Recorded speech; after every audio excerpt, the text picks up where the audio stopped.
Hey guys, so we are currently here at a cafe in Paris. We just finished having lunch and we're here to talk about some of the stuff we saw this week and our favorite historical things that we saw this week. So I guess I'll start.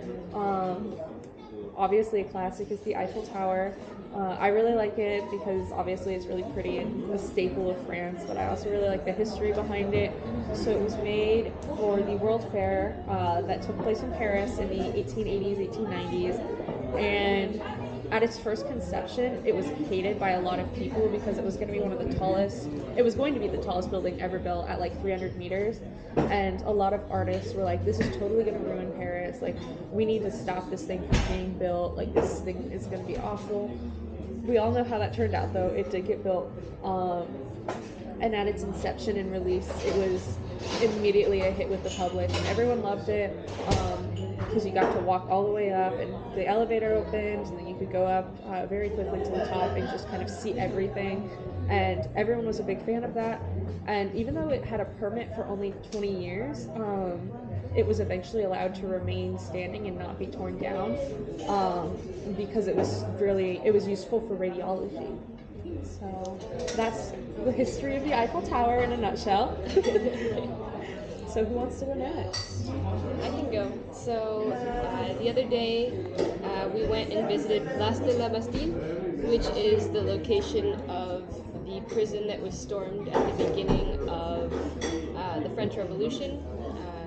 The first, well, there are a lot of revolutions, but I mean to say the French Revolution that happened at the end of the 1700s.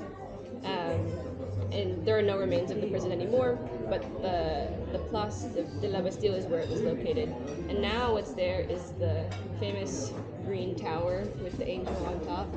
And when you look at the side, it's dated to July of 1830, and so that's referring to I believe it's called the July Revolution. Yeah. Juillet, I think, is what it says technically. And when you read on the side, it says it's dedicated to all the French citizens who took up arms and fought to defend civil liberties. So I thought that was pretty cool. We went on a tour of the left bank a couple of days ago, and towards the end of the tour, we saw this plaque, and it was to commemorate somebody who was technically like brutally murdered during a protest. It was just like a completely like wrong place, wrong time situation, and like.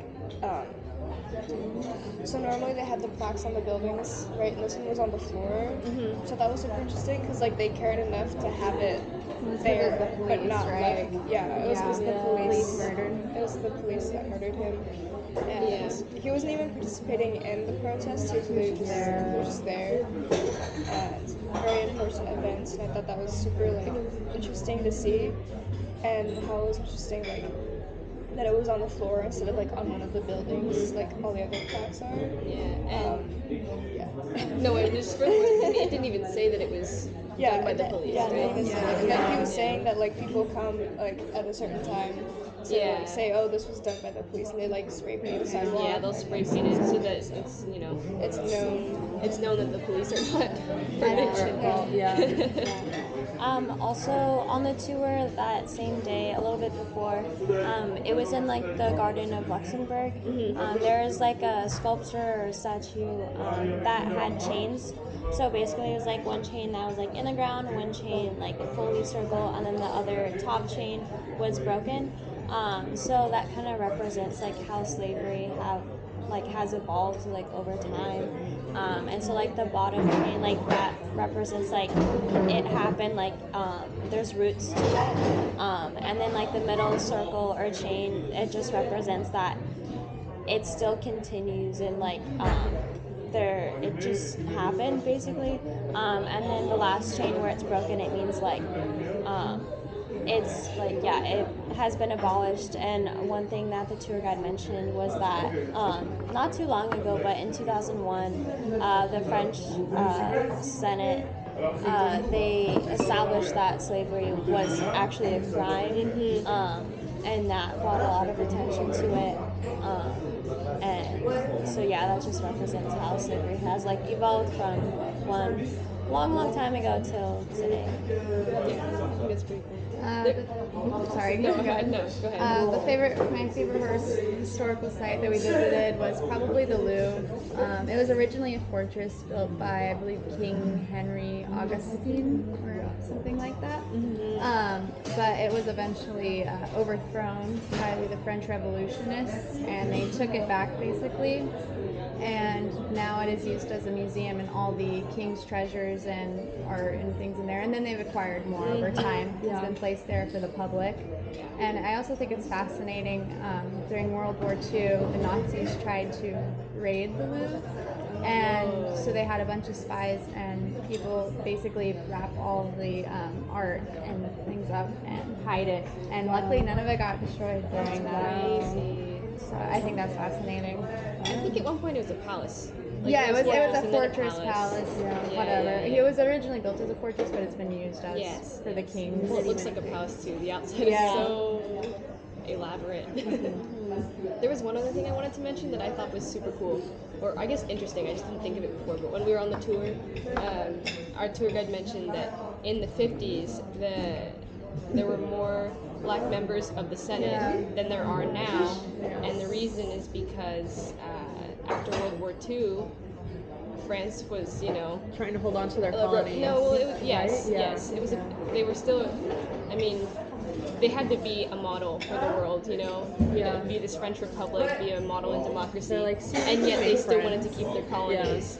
And so, they're like, as we a can result, make they friends. had See, a lot it's of fine. people Everything's in the fine. Senate from the colonies who They were, were of course, black, trying and so to- I thought that was really interesting. And now, even though there's still a very significant black population in France, there's not nearly as much representation. So I feel like I feel like France kind of has a history of throwing things under the blanket sometimes, especially in regards to that. Like they were trying to show oh, see, like we can hold on, like our colonies are happy. You see, they've got representation in the Senate. Everything's okay. Now let us keep our colonies. And then the colonies were like, hey yo, we don't want this. So. Yeah, and then also in the Pantheon, I know the tour guide was talking about how there's only 5 people from African descent within that, and and only one is a woman. I mean, it does show like It's recent. yeah, and it was like super recent. I mean, it does show like they try to give representation to that, but also there could be a lot more. Oh yeah. To that. It's a beginning process, but it's like a late. It should have. Well, he did say that there are a lot of people fighting to get, more people. Yeah. I mean, the thing is, they will have to like either boot some people out, but they did one. I can't remember. It was the first guy who was actually like put into the Pantheon. Yeah. Overall, very educational and fun. No, I really enjoyed it, and I've learned a lot. Next week. So, Yeah, learned a lot about the history of France. Alright. So. We will be back with more soon. all right, until next week. Bye-bye. Bye.